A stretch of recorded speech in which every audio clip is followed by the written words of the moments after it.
international cooperation to tackle the problem of terrorism और organise crime.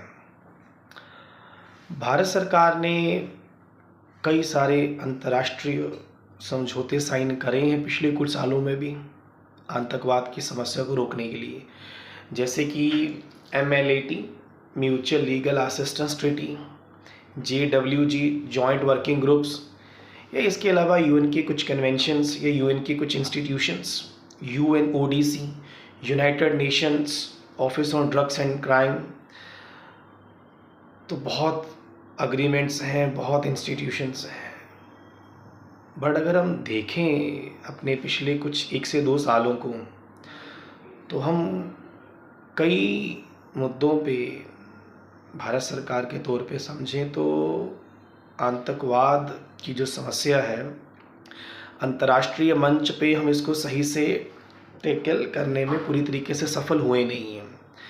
जैसे आप समझिए कि financial action task force FATF ने पिछले कुछ साल पहले पाकिस्तान को ग्रे लिस्ट में डाला था, यानी कि वार्न करा था पाकिस्तान को कि भाई साहब आपको स्ट्रिक्ट एक्शन लेना पड़ेगा टेररिज्म के अगेंस्ट, आपको बताना पड़ेगा ज़मीनी कामकाज के ज़रिए कि आप एक्चुअल में आतंकवाद को रोक रहे हैं, नहीं तो आपको कर दिया जाएगा ब्लैक लिस्ट।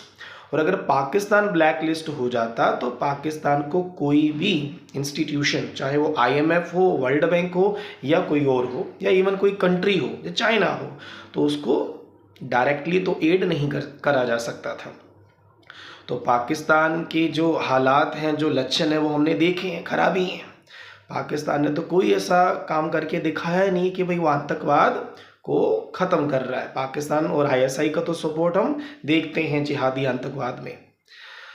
तो आप समझिए कि 2024 में IMF इंटरनेशनल मॉनेटरी फंड ने $7 बिलियन की जो एड थी वो अप्रूव करी है पाकिस्तान के लिए। $7 बिलियन यानी कि लगभग 60,000 करोड़ रुपये से ज़्यादा की रकम।